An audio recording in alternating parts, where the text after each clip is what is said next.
Bonjour à tous. Alors avec l'aide d'Hachem, on va continuer sur notre projet extraordinaire de rapporter tout le cours, du moins le résumé du cours du grand rabbin d'Israël, le grand rabbin Rav Yitzhak Yosef Shlita, fils de notre maître Maran Rabbeinu Ovadia Yosef Zechron Tzaddik Kadosh Livracha.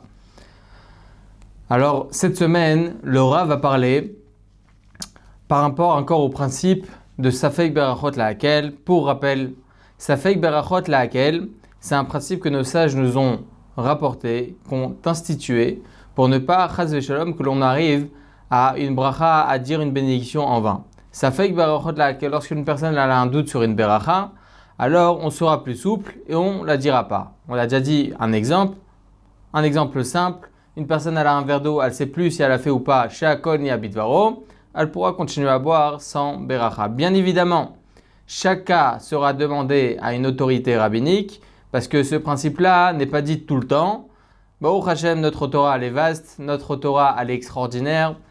Et donc c'est pour cela que dans chaque cas, une personne doit demander à une autorité rabbinique pour être sûr d'une halacha. Mais en tout cas, ce principe-là il est très important pour nous signifier l'importance de l'étude des lois de Barachot, mais aussi la gravité de dire une bénédiction en vain. Il faut savoir, Rosh Chodesh. Rosh Chodesh, comme on sait, on rajoute un passage durant le Birkat Hamazon et la Hamida, on rajoute le passage de Ya'aleh Ve'yavo. C'est un passage institué par nos sages pour nous signifier que ce jour-là, c'est Rosh Chodesh. Maintenant, il faut savoir que si une personne a la omis de dire Ya'aleh Ve'yavo, ce passage-là, alors tout dépendra. Lorsque cette personne-là se trouve durant la prière de Shacharit et de Mincha, elle devra reprendre. Alors tout dépendra là où elle se trouve. Si elle a fini Modim, elle a fini même Elokai Netzor, mais elle n'a pas fini la Hamida entièrement, elle devra reprendre au passage de Retzeva Chalitzenu pour pouvoir continuer Ya'aleh Ve'yavo, Modim, etc. jusqu'à la fin. Si par contre elle a terminé sa Hamida, cette personne-là devra reprendre toute la Hamida depuis Hashem Sefatay Tiftach et continuer, bien évidemment, ne pas oublier pour une seconde fois Ya'aleh Ve'yavo. Par contre, pour la prière de Harvit, il faut savoir que cela est différent. Il y a écrit comme ça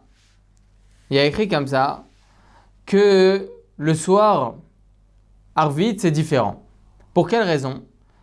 Il y a écrit que lorsque le Beit Din sanctifiait le mois, c'était un jour très important. C'est comme ça qu'il pouvait annoncer que c'était le jour de Rosh Chodesh. Mais cette annonce et l'information de Rosh Chodesh ne pouvaient pas être faits le soir. Pour quelle raison? Parce que c'est ce qu'on appelle Mishpat. Mishpat, c'est quoi? C'est une justice. Les justices, en général, un jugement ne pouvait être fait le soir. C'est comme ça. Il y a écrit comme ça, Dino la boker Mishpat. C'est écrit dans Yirmiyahu que le Mishpat, un jugement, ne pouvait être fait que la journée, que en journée et pas le soir. Et donc, par extension, le fait de pouvoir sanctifier et informer et fixer que ce jour-là était Rosh Chodesh ne pouvait pas être fait le soir. Et donc, de là, on a une halakha très importante que si une personne a omis de dire le Ya'aleh Ve'yavo, le passage de Ya'aleh Ve'yavo le soir, elle ne reprendra pas. Pas par le fait que Harvit, c'est une prière différente de Shacharit et Mincha, on n'a pas à développer pour le moment, mais en tout cas, Harvit, c'est plus souple. On va dire que c'est une prière plus souple que les autres prières, mais parce que le Rosh Chodesh, il n'était pas fixé le soir, il était fixé qu'en journée, comme tous les mishpat, comme tous les jugements. C'est pour cela que si une personne, encore une fois, elle a omis de dire Ya'aleh Ve'yavo, elle se rend compte à Modim, à Arnolach, elle se rend compte d'avoir oublié Ya'aleh Ve'yavo, elle ne reprendra pas. Terminé. Selon cela, c'est important de savoir, important de connaître, qu'en est-il par rapport au second soir de Rosh Chodesh. Par exemple, si on a 2 jours de Rosh Chodesh, on a certains mois où c'est un seul jour de Rosh Chodesh, mais d'autres fois c'est 2 jours de Rosh Chodesh. Alors qu'en est-il si c'est le deuxième jour? Peut-être le premier jour on comprendrait parce qu'on ne fixe pas le soir le Rosh Chodesh. Très bien, donc le premier soir on comprend qu'on ne reprend pas. Mais le second soir, alors que Rosh Chodesh avait déjà été fixé, pourquoi ne devrions-nous pas reprendre le Ya'aleh Ve'yavo comme le Shacharit ou Mincha, on devra reprendre selon là on se trouve, on devra reprendre Aretsé, ou bien si on a terminé Hamida, on devra reprendre toute la Hamida. Alors pourquoi devrait-on pas faire la même chose par rapport à la Tfila de Arvit? Eh bien, il faut savoir que le Shulchan Aruch Siman 422 Halacha 1, et il dit qu'il n'y a aucune différence entre le premier soir et le second soir. Dans tous les cas, on ne reprendra pas. Donc, conclusion, une personne qui a omis de dire le passage de Ya'aleh V'Yavo, que ce soit le premier soir de Rosh Chodesh ou le second soir de Rosh Chodesh, dans les mois on fait 2 jours de Rosh Chodesh, alors on ne reprendra pas. Uniquement Shacharit et Mitra, on devra reprendre. Maintenant, il faut savoir, selon cela, ça c'était une introduction. Selon cela, il y en a certains qui ont la coutume, avant la Hamida, on se trouve à la synagogue, on a fait Shema Israël, on a fait tout ce qu'il fallait, on a commencé à Arvit, et juste avant la Hamida, après avoir fini Ashkivenu, Avinu Shalom et le Kaddish, alors il rappelle Ya'aleh V'Yavo pour ne pas omettre de dire ce passage. Il rappelle, c'est un minag, c'est une coutume. D'ailleurs, le Rajba, il rapporte cette coutume à Barcelone, comme ils avaient l'habitude en Espagne. La coutume était que l'officiant dise Ya'aleh V'Yavo. C'est pas du tout en rapport avec la Hamida, c'est pas du tout en rapport avec le Shema Israël, mais il rappelle ces deux mots-là, Ya'aleh V'Yavo, pour justement faire rappeler aux gens que pendant la Hamida, il faut dire le passage de Ya'aleh V'Yavo. Ce qui est intéressant, c'est est-ce que dire ces deux mots-là, Ya'aleh V'Yavo, est-ce considéré comme une interruption entre Ashkivenu et la Hamida? Alors il faut savoir que ce minag-là, cette coutume-là, elle n'est pas seulement rapportée par le Rajba, mais elle est rapportée aussi par le Rahavaya, le Sefer Pardes Gadol dans le Siman 189, le Sefer Ameni dans les lois de Tfila, dans le Rabbi David Aboudrahem lui-même rapporte dans son livre que effectivement cette coutume existe. Et cette coutume-là, elle est rapportée par ses Rishonim et ses Acharonim, disant que c'était autorisé. Alors comment comprendre? N'est-ce pas considéré comme étant un hefsek, une interruption entre Ashkivenu Avinu Shalom, donc la fin des brachot du Shema, et la Hamida? Pour comprendre ce que je viens de dire maintenant, il est rapporté comme ça dans le traité brachot que Tsarir Sheye Samour la Géoula Atfila, c'est-à-dire qu'il faut que ça soit juxtaposé la Géoula à la Hamida. C'est quoi la Géoula? C'est ce qu'on dit dans Ashkivenu ou bien dans Ezrat Avotenu. On rapporte là-bas la Géoula, la délivrance qu'on a eue en Égypte. Alors il faut savoir que nos sages nous ont dit qu'entre ce passage-là et la Hamida, il faut qu'il n'y ait rien comme interruption. À Shacharit, on le sait très bien, hein, on ne dit pas de Kaddish entre la fin des brachot du Shema et la Hamida. À Mincha, on fait Kaddish. À Arvit, on fait Kaddish. Shacharit, on ne fait pas Kaddish. Mais en tout cas, ce Kaddish-là qui a été institué par nos sages n'est pas considéré comme étant une interruption parce que c'est eux qui nous l'ont institué. Mais rien d'autre. On n'a rien de droit d'autre, de dire autre, à part ce Kaddish, que ce soit Mincha ou Arvit. À part le Kaddish, on n'a rien de droit de dire, on n'a pas le droit de parler. Alors pour quelle raison aurait-on le droit de dire le passage, le mot du moins, les deux mots Ya'aleh V'Yavo pour faire rappeler aux gens de ne pas oublier? Alors il faut savoir que ce principe-là d'interruption, il est très important. De ce principe-là, on va pouvoir apprendre 10 halachot. 10 halachot très importantes.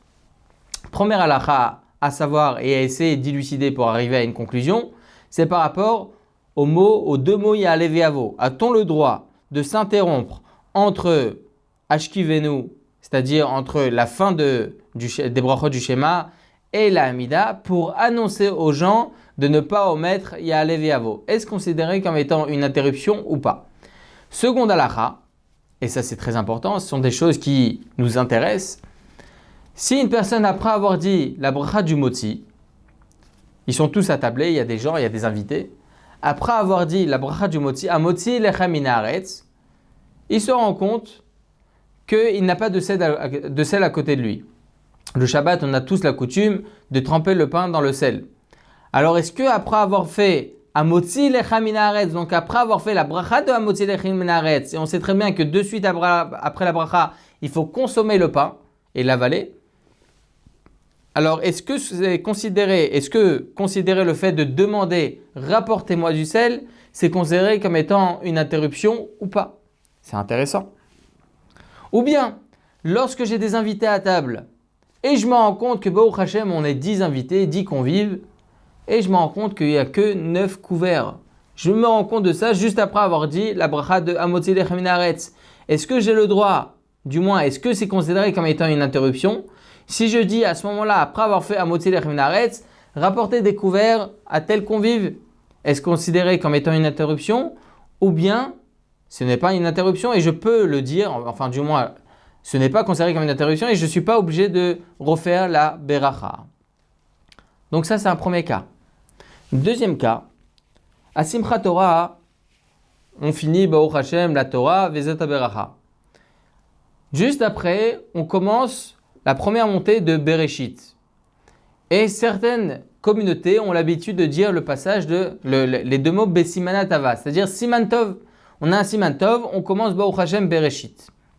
Si la personne qui monte à la Torah, c'est elle-même qui va lire, elle va faire Baruch Hashem Elokeinu Melech Haolam, Asher Bachar Banu Mikol Ha'amim, Venatan Lanu et Torah, etc.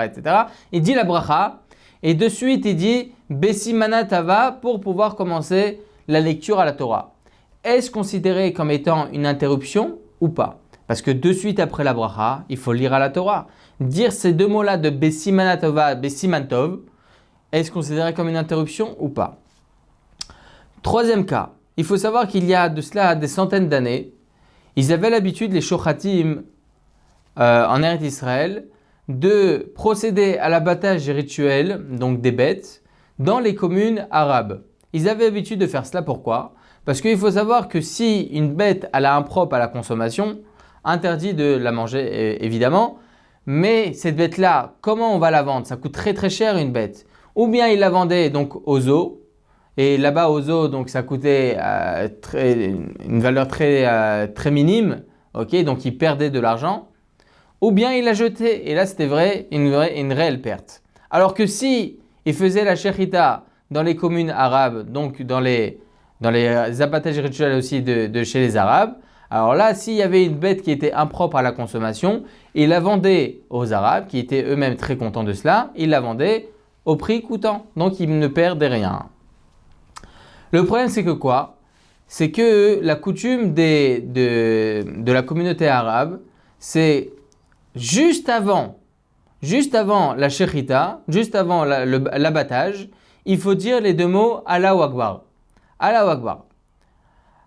Alors, si le shochet il dit la bracha de la shrita, et de suite après il dit Allahu Akbar juste avant de faire l'abattage, est-ce considéré comme étant une interruption ou pas? Alors vous allez me dire, pourquoi il ne dit pas juste avant la bracha? Non. Pour les Arabes, c'est considéré comme étant une bête impossible à la consommation, impropre à la consommation, s'il y a une interruption. Donc dire la bracha juste après avoir fait Allahu Akbar, alors ça pourrait être considéré comme étant une interruption. Alors, ai-je le droit de dire ce passage, ce mot-là, ces deux mots-là de Allahu Akbar, après avoir fait la bracha de la shechita? Quatrième cas, une personne qui est choseret b'teshuva, Baruch Hashem, elle se dit, elle fait teshuva, elle se dit comme ça, je ne mangerai rien, que ce soit un verre d'eau, du pain, n'importe, avant de faire à chaque fois une Mishnah de Pirkei Avot. Exemple, je ne ferai rien, je ne mangerai rien, je ne consommerai rien sans avoir dit avant une Mishnah. Et là, elle fait la bracha de Motzi et elle se rend compte qu'elle a oublié de dire la bracha, qu'elle a oublié de faire une Mishnah. Elle a fait même un éder. Elle a même fait un vœu, je ne mangerai rien, je fais le vœu de ne manger rien tant que je n'étudie pas une Mishnah du Pirkei Avot. Alors si après avoir fait la bracha de Motzi, cette personne-là se rend compte qu'elle a omis d'étudier cette Mishnah du Pirkei Avot, a-t-elle le droit juste après la bracha du Motzi d'étudier sa Mishnah et ensuite consommer son pain sans devoir refaire la bracha, ou est-ce considéré comme étant une interruption? Cinquième cas, une personne qui arrive le vendredi soir à table, elle n'a rien mangé tout vendredi, elle arrive et elle voit Blaïn Hara, combien de salades, Blaïn Hara, Ishtabar Shemolad, énormément de salades, et l'odeur de la dafina commence à monter, ou du couscous ou de l'apkela, ça dépend chaque coutume. Elle se met à table, elle a tellement faim, elle fait Baruch Atah Hashem Elokeinu Melech Haolam, Hamotzi Lechem Min Haaretz. et elle se rend compte, eh, mince, j'ai oublié de faire le kidouche. A-t-elle le droit de faire le kidouche maintenant, après avoir dit la bracha de Hamotzi Lechem Haaretz, ou est-ce considéré comme étant une interruption et elle devra refaire la bracha de Motzi après avoir fait le kidouche? Ça, c'est un cas. Sixième cas. Une personne, elle fait la même chose pour la Melave Malka. Elle rentre à la maison Motzei Shabbat, elle fait la bracha de Motzi pour pouvoir faire la misva de Melave Malka, donc le quatrième repas, la misva de Seuda Revit, le quatrième repas pour être mélavé, pour accompagner la reine de Shabbat à la sortie de Shabbat. Alors, est-ce que si une personne elle fait Motzi, elle se rend compte qu'elle a oublié de faire la Havdalah, est-ce considéré comme étant une interruption si elle fait maintenant la Havdalah et de suite après elle mange son pain, son Motzi? Est-ce considéré comme étant une interruption ou bien elle devra faire la Havdalah et devoir refaire ensuite la bracha de Motzi pour pouvoir consommer son pain? Septième cas qui est semblable à celui-ci, c'est un cas semblable, elle a fait le Motzi et elle se rend compte qu'elle a oublié de faire la Havdalah. Mais on rajoutera un point à ce cas-là, c'est que il y a une halakha que si une personne elle a oublié de dire Atachonantanu, le passage que l'on rajoute dans la Hamida de Harvit de Motzei et Shabbat, pour différencier entre la semaine et le Shabbat, entre le Shabbat et la semaine. On rajoute le passage de Atachonantanu. Si une personne elle a omis de dire Atachonantanu, elle ne reprendra pas. Mais il faut savoir pour quelle raison elle ne reprendra pas, parce qu'on sait très bien que cette personne-là va faire aussi la Havdalah sur le vin. Donc cette Havdalah-là va rendre quitte ce qu'elle a omis durant sa Hamida. Mais si maintenant, elle mange avant de faire la Havdalah, elle devra obligatoirement pas seulement faire la Havdalah, mais aussi refaire son Harvit. Donc là, c'est important. Là, il y aura une vraie différenciation halachique. Si elle consomme maintenant son pain, pour ne pas qu'il y ait d'interruption entre la bracha du Motzi et la consommation, elle devra obligatoirement refaire toute sa Hamida. Alors peut-on lui dire de faire tout de suite sa Havdalah pour ne pas en arriver à refaire sa Hamida et de suite après donc manger son pain sans devoir refaire le Motzi, ou bien devra-t-elle faire de suite la Havdalah et refaire le Motzi ensuite? C'est important tous ces cas-là parce que ce sont des cas qui vont en arriver à expliquer le principe de Safek Brachot laquelle. Qu'en est-il de la halacha? Est-ce que je dois refaire la bracha de Motzi? Est-ce que je peux faire une interruption au milieu? Est-ce que cette interruption-là est grave ou pas? Et ça, c'est très important. Huitième cas, le Rav Moshe Feinstein il rapporte ça. Il y a des communautés, que ce soit en France, en Amérique, n'importe, où il y a des gens qui ne savent pas lire en hébreu. Et donc, pendant la Tfila, par exemple pendant le Alléluia, juste avant le Shema Israël, le Gabbai de la synagogue, donc le préposé, celui qui s'occupe de la synagogue, dit et annonce la page où il se trouve dans leur Patach Eliyahu, par exemple. Est-ce que le fait d'annoncer la page où il se trouve, c'est considéré comme étant une interruption ou pas?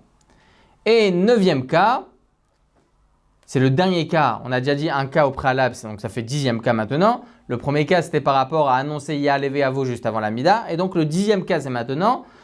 On sait très bien que pour Rosh Hashanah, on a l'habitude, et ça c'est une misva de la Torah, de sonner le shofar.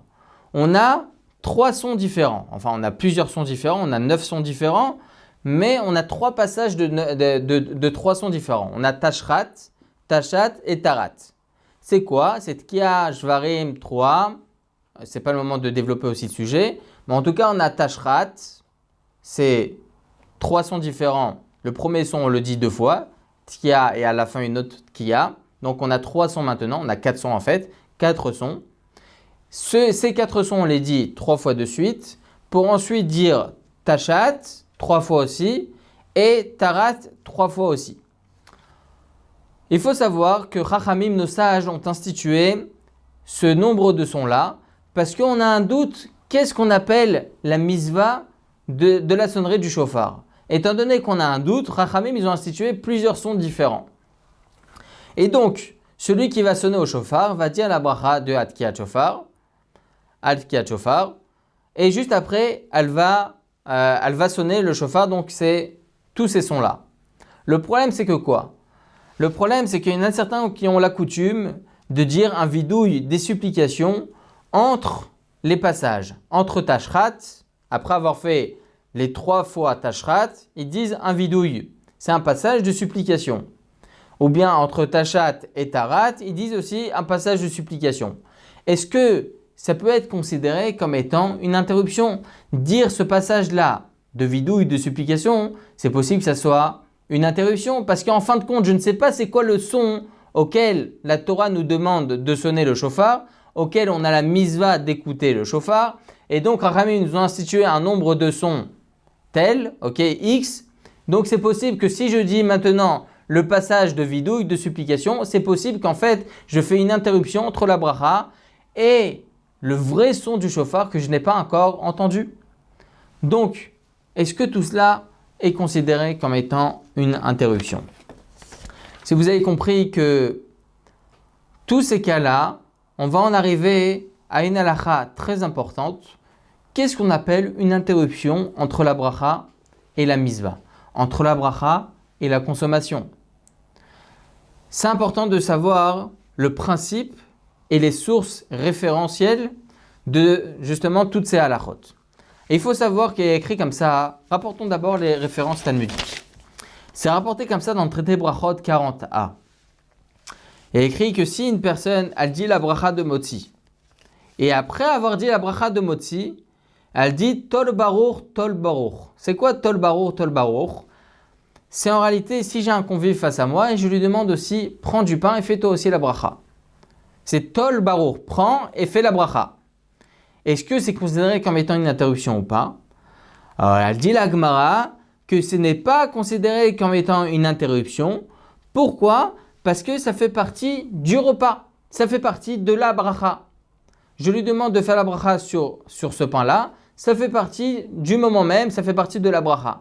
Donc, ce n'est pas considéré comme étant une interruption. La Gemara de continuer de dire, si la personne, après avoir fait la bracha de Motzi, je vous lis la Gemara, elle dit, Gevil et Touré, Gevil et Touré. C'est quoi Gevil et Touré? Gevil, ça vient du mot les gabelles. Les gabelles, c'est touiller. C'est-à-dire, est-ce que j'ai le droit de faire une pâte pour mon taureau? C'est quoi taureau? C'est un shor en hébreu, en araméen, c'est un taureau. On sait très bien qu'on a la misva. On a la misva de donner à sa bête à manger avant que nous-mêmes nous consommions quoi que ce soit. Il y a écrit comme ça dans le schéma Israël. Venatati aesev besadecha livemtecha. J'ai donné de quoi? Donc des herbes dans tes champs pour ta bête, les livemtecha. Et de suite après, il y a écrit quoi? Ve'achalta ve'savata ou ve'rachta. Et ensuite, donc, tu mangeras.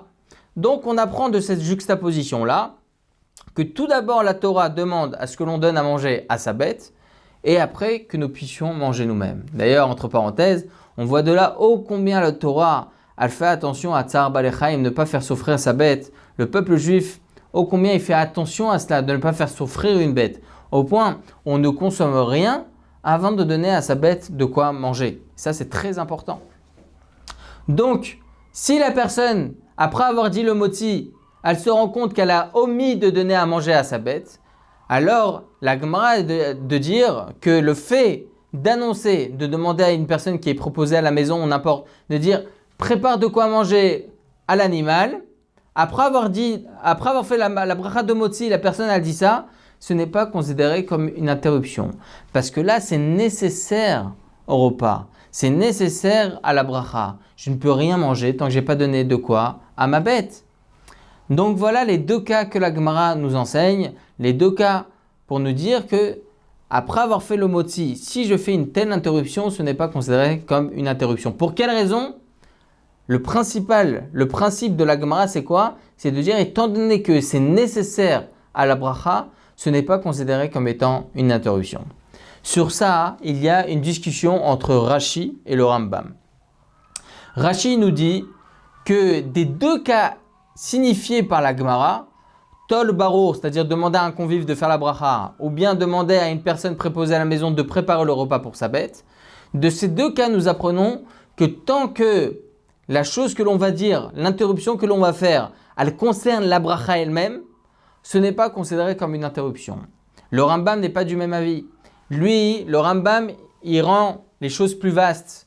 il donne la possibilité à considérer l'interruption comme plus vaste, de manière vaste. Pour quelle raison? Il dit comme ça, le Rambam, il dit que si je dis à mon ami, fais la bracha sur cet aliment, ce n'est pas considéré comme une interruption non plus.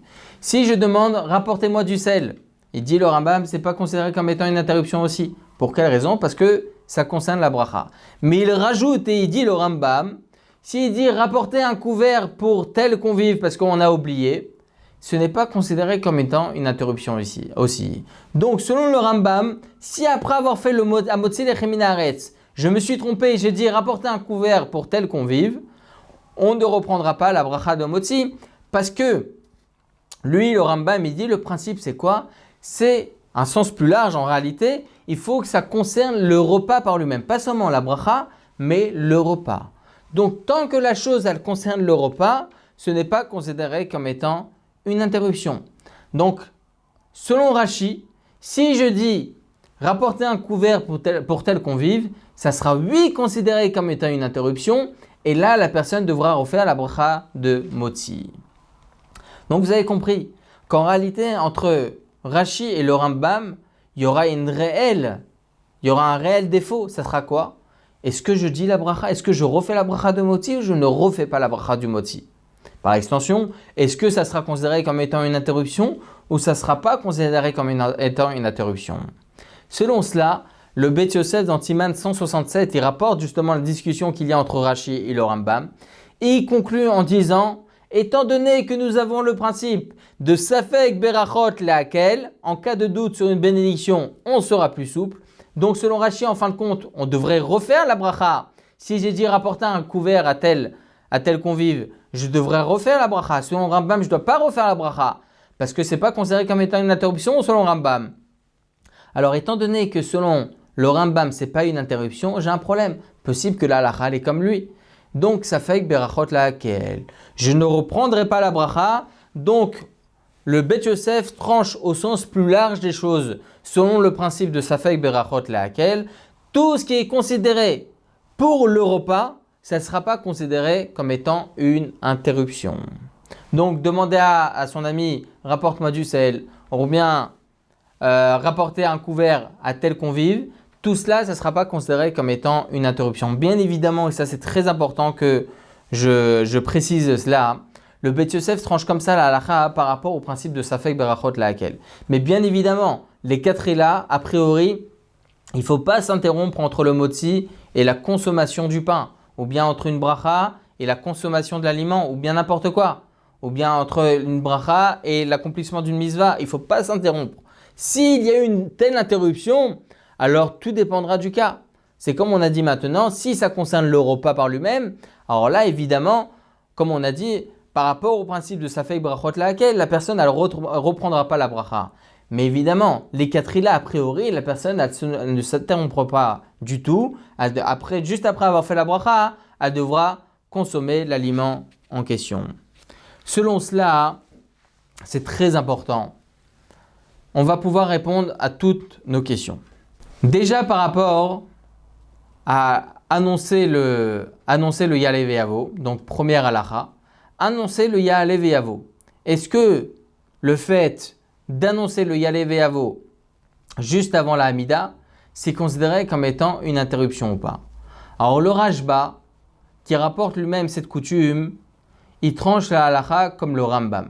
Il dit tout ce qui est considéré pour une nécessité à la chose que l'on va faire maintenant, donc à la chose qui est concernée par l'interruption, donc ici par extension c'est la Hamida, on ne peut pas faire d'interruption entre la Géoula et la Tfila, on a dit. Donc là la Tfila, on devra dire à l'intérieur Ya'aleh Ve'yavo. Donc étant donné que l'annonce que je vais faire maintenant Ya'aleh Ve'yavo, juste avant la Hamida, elle concerne la Hamida, alors là ça ne sera pas considéré comme étant une interruption. Et comme ça, il tranche le Rashba. Donc, on comprend pour quelle raison le Rashba rapporte justement cette coutume en disant que Béhémet, ceux qui ont cette coutume, ils ont sur qui se tenir parce que le Rashba, lui, tranche comme le Rambam. Tout ce qui concerne la chose à laquelle on va accomplir maintenant, que ce soit un repas ou bien n'importe, ici on parle de la Hamida, alors ça ne sera pas considéré comme étant une interruption. C'est pour ça que ceux qui ont la coutume d'annoncer Ya'alev Ve'avo juste avant la Hamida, ça ne sera pas considéré comme étant une interruption. Il faut savoir que le Rashba, lui, il est de cet avis, mais le Shalmei Tzibour et le Kaf HaChaim, ils rapportent comme ça au nom du Maharil que cette coutume-là ne doit pas exister. Selon eux, le Kaf HaChaim lui dit que vraiment la coutume, c'est de ne pas s'interrompre du tout entre la Géoula et la Hamida. Pour cela que annoncer Ya'alev Ve'avo, il ne faut pas le faire. Comme ça, il tranche le Kaf HaChaim. Le Maharil lui dit qu'il y a une solution, c'est de rapporter un enfant, de lui dire vas-y, annonce-toi Ya'alev Ve'avo. Juste avant la tefila, on lui dit annonce Ya'alev Ve'avo. Lui, pour un enfant, il n'y a pas de problème d'interruption.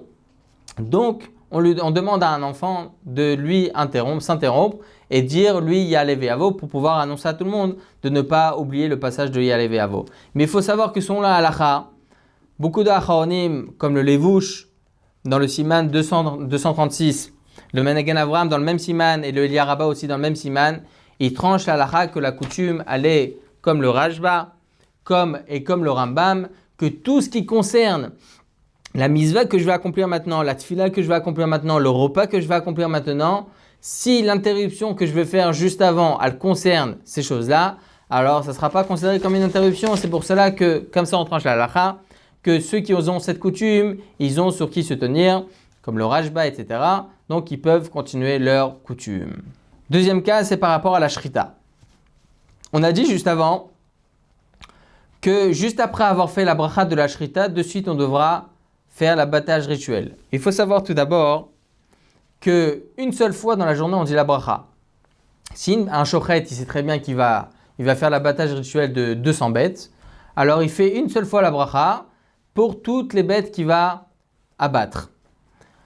Alors si au début de la journée, l'arabe lui dit, tu sais comment ça se passe, il faut dire juste avant l'abattage rituel, il faut dire le passage Allahu Akbar. Alors, est-ce considéré, après la bracha, est-ce considéré comme étant une interruption ou pas? Alors, il faut savoir que le Gaon, à Orach Chaim HaKadosh, mis à part les commentaires sur le Chumash, il a écrit aussi un livre qui s'appelle Pri Toar, c'est que des halachot. Et il rapporte là-bas justement cette coutume-là de dire Allahu Akbar, la coutume des Arabes de dire Allahu Akbar. Et si c'est pas dit, cette bête, elle sera impropre pour les Arabes et donc elle ne pourra pas être vendue si, en fin de compte, la bête, elle devient tamée, elle devient nevela, ok, on ne pourra plus le vendre. Donc ça sera vraiment une perte pour nous. Est-ce qu'on a le droit de dire le passage, les deux mots Allahu Akbar juste après la bracha de la shrita ou pas? Alors il dit le Orach Chaim HaKadosh, il dit il faut savoir que dire ces deux mots-là, ça sera considéré comme étant une interruption. Mis à part cela, il dit, mis à part le fait que c'est considéré comme une interruption, il dit il y a aussi un problème de chukot hagoïm, de ne pas aller dans le sens et dans les lois des non-juifs. Donc dire les deux mots Allahu Akbar avant l'abattage rituel, c'est un problème. Le fait d'avoir dit la bracha juste après avoir dit Allahu Akbar pour pouvoir commencer l'abattage rituel, il y a le premier problème, c'est efsek, c'est une interruption. Mais même les autres bêtes, lorsque la personne le shochet va tuer les autres bêtes, donc on a dit qu'on ne fait plus la bracha après. Même cela, il y a un problème, il dit le Orach Chaim HaKadosh, il dit il y a un problème de chukot hagoïm, suivre les coutumes des non-juifs, ce qui n'est pas adéquat avec la halakha. Alors pour répondre au Orach Chaim HaKadosh, il faut savoir que le Orach Chaim, il semblerait qu'il suit l'avis de Rashi. Que lui, Rashi, par rapport à son avis au sujet de l'interruption, c'est un angle plus restreint. Il faut que la chose concerne la bracha et pas la misva ni le repas que l'on va faire maintenant. Donc, le Chora ou le Orach Chaim HaKadosh, lui, il suit l'avis de Rashi. Mais comme nous on a dit qu'on suit l'avis du Rambam. Donc, si une personne elle a fait une interruption, ça ne sera pas considéré comme une interruption tant que l'interruption concerne la chose que l'on va faire maintenant. Les deux mots Allahu Akbar concernent la shrita. Sans cela, si la bête devient impropre pour nous, on ne pourra plus le vendre. Donc ça concerne la shrita elle-même. Donc selon le Rambam, ça ne sera pas considéré comme étant une interruption. Et comme ça on tranche la halakha, c'est plus considéré comme étant une interruption. Par rapport à la seconde problématique que rapporte le Orach Chaim HaKadosh, chukot hagoïm, alors cela aussi, Baruch Hashem, on a des références. Il y a le Maharik, le Rabbi Yosef Kolon est rapporté par le Beth Yosef dans le Siman 171. D'ailleurs, comme ça, il semblerait que tel est l'avis du Ran, du Rivash, du Rama dans le Siman 178 et du Maharikash aussi dans le même Siman, que vraiment, il faut savoir que l'interdit de Chukot HaGoyim, de suivre les coutumes des Goyim, c'est pas dans tout. Je vous donne un exemple que ici en Israël, ça se passe. Lorsque Chaz Veshalom, chez l'Oneda Betzarot, que l'on ne connaisse pas ce genre de choses, Chaz Veshalom, et qu'Akadosh Baruch Hu protège toute notre armée ici en Israël, si Chaz Veshalom, il y a un Chayal, un soldat, qui se fait tuer à l'armée, qui se fait tuer dans des guerres, etc. Alors il faut savoir qu'il y a une coutume ici en Israël, comme dans chaque pays, c'est que lorsqu'ils vont l'enterrer, ils prennent des armes et ils tirent au ciel. Il y a tous les soldats comme ça qui tirent au ciel. Ils mettent aussi un rond de fleurs sur le cercueil. Alors ça, il faut savoir que c'est une coutume qui est rapportée par les non-juifs. Est-ce qu'on a le droit de le faire ou pas? Alors il faut savoir que le Maharik Kolon, le Maharik, le Rivash, le Beth Yosef, comme ça étrange l'Halacha, que tout ce qui n'est pas assujetti à une logique, alors là c'est considéré comme étant un Chukot HaGoyim, comme étant une coutume non juive. Il y a des choses qui ne sont pas logiques, qui ne vont pas selon une logique. Tout ce qui ne va pas selon une logique, c'est considéré comme étant Chukot HaGoyim. Des choses qui sont logiques et que l'on comprend la raison de ces choses-là, ça ne sera pas considéré comme étant Chukot HaGoyim, même si la coutume vient des non-juifs. Ici, lorsque ils font à l'armée, ils tirent au ciel, c'est une logique. C'est pour faire comprendre que ce soldat-là, Chaz Veshalom, a été tué au combat, a été tué alors qu'il sauvait, alors qu'il protégeait son peuple. Alors là, ils font cela justement pour signifier, pour faire comprendre l'importance de ce soldat. Alors là, ce n'est pas considéré comme étant bichlal, comme étant une interruption. Même lorsqu'ils lui mettent des fleurs sur son cercueil, c'est pour faire montrer l'honneur et pour l'honorer, pour honorer ce soldat-là, de lui mettre justement, on lui met des fleurs pour honorer ce soldat-là qui a été tué au combat. Alors étant donné qu'il y a une logique, c'est pas considéré comme étant Chukot HaGoyim, une coutume des non-juifs. Ou bien la minute de silence à Yom Ha'atzmaut, ou bien Yom Yerushalayim, ou Yom HaShoah, où il y a la minute de silence qui se fait entendre dans tout Israël. Bien évidemment, on a le droit de s'arrêter, même si cette minute de silence-là, elle ne vient pas de la Gemara, elle ne vient pas des Rishonim, elle vient des Goïm, c'est une minute de silence. Mais il y a une logique, il y a quelque chose qui est réel, qui est présent. On s'arrête justement pour faire honneur à tous ceux qui sont morts dans ces moments-là. On leur fait honneur. Yom HaShoah, 6 millions de juifs, on leur fait honneur. Alors bien évidemment, il ne faut pas faire de Chilul Hashem, il ne faut pas, Chaz Veshalom, dénigrer maintenant ces moments-là et commencer à marcher alors que tout le monde nous voit. Chaz Veshalom, ça c'est considéré comme étant Chilul Hashem, dénigrer justement et faire montrer aux gens que la Torah n'est pas elle est très exclusive. Alors Chaz Veshalom, c'est pas ça. La Torah au contraire elle est inclusive. Tous ceux qui viennent, Kol mi sheba litol, chez Avo veitol, toute personne qui veut venir l'apprendre, qui vienne, qui fasse teshuva, on essaie de ramener les gens à la teshuva. Et c'est ça justement. Donc lorsqu'il y a la minute de silence, on comprend, il y a une raison pour laquelle il y a une raison pourquoi on fait la minute de silence. Donc à ce moment-là, pour ne pas faire de problème, c'est pas considéré déjà comme étant Chukot HaGoyim, mais pour pas faire Bidul Torah, qu'est-ce qu'on fait? On fait quelques Teilim. On connaît tous Shir HaMa'alot, Shir HaMa'alot par cœur. On prend un livre de Teilim, on lit. Alors pour quelle raison? C'est pour cela que ces choses-là ne sont pas considérées comme étant Chukot HaGoyim, des coutumes qui viennent des non-juifs. Même si en réalité ça vient des non-juifs, en fin de compte, il y a une logique. Donc étant donné qu'il y a une logique, ce n'est pas considéré comme étant Chukot HaGoyim. Alors la même chose par rapport à la Shrita. Pourquoi les Arabes, ils doivent dire juste avant la Shrita, ils doivent dire Allahu Akbar? Parce que justement, eux ils disent que Allahu Akbar. Pourquoi ils font la Shrita maintenant? Pourquoi ils font l'abattage maintenant? Pour dire que cette Shrita-là, elle n'est pas pour l'idolâtrie, mais pour Dieu. Ok, on a le même Dieu, les Arabes et nous. Ok, donc il n'y a pas de problème. Étant donné que cette rouka-là, cette coutume des non-juifs ne vient pas justement par l'idolâtrie, etc. Elle vient pour autre chose et il y a une logique à cela. Donc il n'y a pas de problème de dire Allahu Akbar juste après avoir fait la bracha. Et comme ça, on tient la halacha. Donc, il n'y a ni le problème de hefsek, ni le problème de l'interruption, ni le problème de chukot agoyim. Le Pri Chadash, il dit par rapport à la shrita, il dit il y a une solution pour ne pas rentrer dans les problèmes. Juste avant la shrita, le matin, étant donné qu'on fait une seule fois la bracha, on prend un poulet, on prend quelque chose, on fait la bracha de la shrita dessus et on laisse le poulet de côté, ce sera pour nous. Et donc tous les autres bêtes que l'on va faire, que l'on va procéder à l'abattage rituel, on ne devra plus faire la bracha. Il n'y aura plus de problème de hefsek, d'interruption. Chukot agoyim, on a dit il n'y a pas de problème. Il n'y a pas de problème de coutume de non-juifs. Hefsek, il n'y a plus de problème non plus parce qu'il n'y a plus d'interruption. Parce que là, la bracha, on l'a dit déjà au préalable. Un autre cas, le problème de simanatava. De dire simanatava juste avant la parashat Bereshit. Si celui qui monte à la Torah, c'est lui qui va lire, et donc là, il y aura une interruption entre la bracha et la lecture.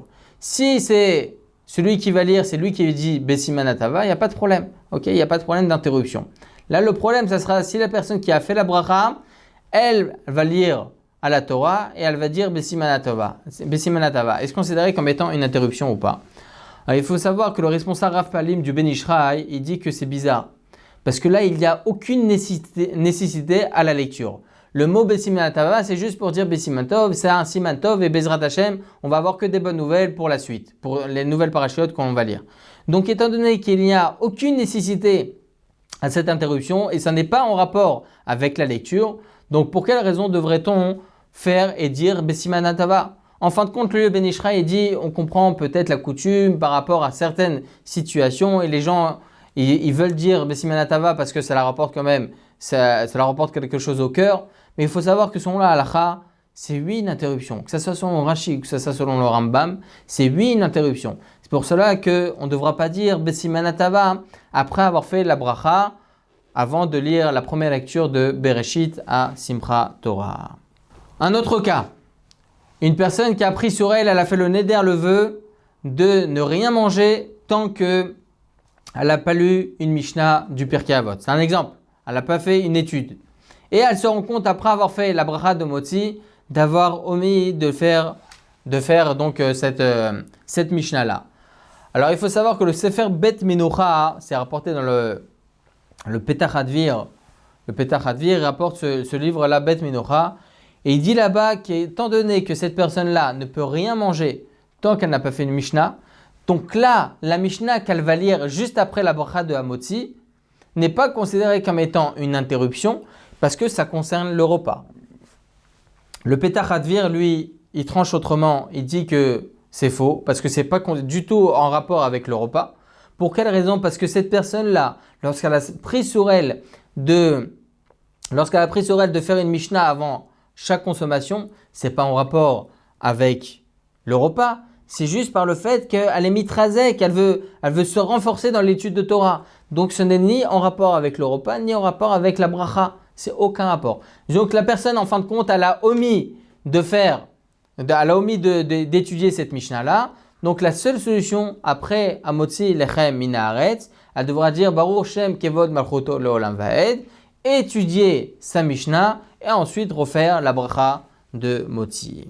Autre halakha, pour répondre à toutes les questions que l'on a rapportées au préalable, une personne, elle a omis de faire le kiddush vendredi soir, elle a fait Hamotzi Lechem Mina Haaretz. Est-ce qu'elle a le droit maintenant de faire le kiddush ou pas? Il faut savoir qu'il y a une halakha qui est rapportée dans le Siman 271 halakha 5, rapportée par le Rama. Il dit là-bas, une personne qui a fait Hamotzi Lechem Mina Haaretz, elle se rend compte, mince, je suis bête ou quoi, j'ai oublié de faire le kiddush. Alors elle a le droit de faire à ce moment-là le kiddush. De suite après avoir fait Hamotzi Lechem Mina Haaretz, elle devra faire la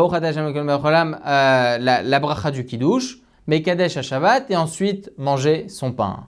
Pour quelle raison? Parce que en kiddush il abim comme Seuda, le kiddush il est en rapport avec la Seuda, le kiddush il est en rapport avec le repas. Donc là, étant donné que c'est en rapport avec le repas, là, ce kiddush là n'est pas considéré comme étant une interruption. Donc de suite après avoir fait Motzi, elle fera son kiddush et ensuite consommera son pain. Il a fait Meod. Juste une petite parenthèse, elle ne devra pas dire Vaïchoulou, parce que le Vaïchoulou, c'est un passage supplémentaire qui n'est pas obligatoire dans un tel cas. Elle devra juste faire la bracha du kiddush. Par rapport à la Havdalah, Donc ça, c'est une autre halakha. Par rapport à la Havdalah, si une personne a omis de faire la Havdalah avant de dire Amotzi lechem min haaretz, elle a dit Amotzi lechem min haaretz, elle se rend compte, j'ai oublié de faire la Havdalah, on sait très bien qu'il est interdit de manger quoi que ce soit avant la Havdalah, ou boire quoi que ce soit sauf de l'eau. On a le droit de boire de l'eau avant la Havdalah. Et elle se rend compte, donc après avoir fait Amotzi, elle a oublié de faire la Havdalah. Il dit le Rama, là il y a un problème. Là, la Havdalah n'a aucun rapport avec le repas. La Havdalah vient juste pour nous dire qu'il y a une différence entre le Shabbat et la semaine. Et mavdil ben kodesh lechol, entre le Shabbat et la semaine. Ce n'est pas en rapport avec le repas. C'est vrai qu'on n'a rien droit de manger avant de faire la Havdalah, mais la Havdalah n'est pas en rapport avec le repas. Donc, si je dis la Havdalah après avoir fait Motzi, je ne peux plus manger le Motzi après. Pourquoi ? Le pain après. Pour quelle raison ? Parce que là, ça sera vraiment considéré comme étant une interruption. Alors, il dit le Rama, il devra faire la Havdalah et ensuite refaire la bracha de Motzi. Entre parenthèses, la halakha, elle n'est pas comme ça. La halakha, le Rav Yisraël Yosef Tita, il dit comme ça dans le Yalkut Yosef, il dit qu'il mangera un petit bout de pain et ensuite il fera la Havdalah pour pouvoir continuer ensuite son repas. Autre cas, c'est par rapport à, on a dit quoi ? On a dit par rapport à la tkiya du shofar. On sait très bien, comme on a dit au préalable, qu'on a plusieurs sons du shofar. Mais on ne sait pas c'est quoi le son qui a été assigné par la Torah. Donc Rachamim, ils ont institué plusieurs sonneries. Maintenant, si on dit des supplications entre les sonneries, ça peut être considéré comme étant une interruption. Alors il faut savoir que Rabbi Akiva Eiger, le Hagon Melissa, il rapporte comme ça, c'est rapporté aussi dans le Mishnah Berurah, ils disent qu'effectivement c'est considéré comme étant une interruption. Pour cela que selon eux, Rabbi Akiva Eiger et le Hagon Melissa, ils disent qu'on n'a rien droit de dire entre les tkiyot, entre les sonneries du shofar à Rosh Hashanah. Donc voilà, selon eux c'est interdit, c'est considéré comme étant une interruption. A contrario, le Mintrat Elazar et Munkach et le Rav Eliashiv ils disent qu'étant donné que le vidouille il vient justement par supplication demander pardon à Hachem, et les sonneries du shofar ils viennent pour rappeler aux gens de faire teshuva, donc l'interruption, entre guillemets, du vidouille, des supplications que l'on va dire entre les tkiyot, entre les sonneries, n'est pas considérée comme étant une interruption. Mais il faut savoir, comme ça il dit le Rav Saadia Gaon et beaucoup d'autres Rishonim et de Géonim, ils disent que la tkiya du shofar, la sonnerie du shofar que l'on fait à Rosh Hashanah, c'est une mitzvah de la Torah. C'est aucun rapport avec la tchouva. C'est vrai qu'on essaye d'expliquer pourquoi on a la sonnerie du shofar. Alors il y en a certains qui vont dire pour se rappeler de Yitzhak Avinu, pour se rappeler qu'on allait lui faire la Akedat Yitzhak, on allait lui trancher la gorge. Il y en a d'autres qui pensent pour la Teshuvah, il y en a d'autres qui pensent au contraire, c'est pour mettre la royauté sur le roi des rois qui est Akadosh Baruch Hu. Donc avant de faire la Mida ou pendant la Mida, on met la couronne sur Akadosh Baruch Hu en faisant la Tkiyat du shofar. Comme on le voit très bien, lorsque on fait régner un nouveau roi, on fait sonner du shofar. Alors l'Avdil, bien évidemment, c'est Akadosh Baruch Hu. Alors on sonne le shofar pour être mamlir, pour mettre la royauté sur Akadosh Baruch Hu. Donc on voit, c'est pas spécialement à cause du fait que, pour se rappeler que l'on doit faire teshuva, bien évidemment, c'est aussi une des raisons. Mais c'est pas la raison principale. Donc le fait de dire les vidouilles entre les tkiyot, ça peut être, oui, considéré comme étant une interruption. Et comme ça, on tranche la halakha. Dans ce cas-là, par rapport aux tkiyot du shofar, par rapport aux sonneries du shofar, il faudra faire attention et ne rien dire entre les sonneries, juste penser à l'accomplissement de la mitzvah de la Torah, d'écouter les sonneries du shofar. Voilà, on a dit plusieurs halachot pour en arriver à dire la marloquette, la discussion qu'il y avait entre Rashi et le Rambam, qu'est-ce qu'on appelle interruption, et Adkama, ô combien il est important de faire attention de ne pas s'interrompre. Et si une personne s'interrompt, dans quel cas ça peut être considéré comme étant une interruption. Mais en tout cas, les Katrila, bien évidemment, et je reviens sur cela, les Katrila, il ne faut rien faire. Il ne faut rien faire avant d'accomplir la mitzvah en question après la bracha, ou bien avant la consommation d'un aliment après avoir dit la bracha. Juste, s'il y a eu interruption, qu'est-ce qu'on appelle interruption? Et ça, c'est ce que l'on vient de bien définir, de bien développer. Beshem Hashem, Naaseh V'Nesler, Besorot Tovot, Amen, Amen. La ligne d'écoute Torah Box, c'est une équipe de thérapeutes et coachs bénévoles à votre disposition chaque jour pour vous écouter et vous aider à surmonter votre difficulté. Problèmes de couple, solitude, dépression, violence, harcèlement. Vous n'êtes plus seul, nous sommes là. La ligne d'écoute TorahBox, un service unique, gratuit pour vous. Depuis la France au 01 80 20 5000 et en Israël au 02 37 41 515.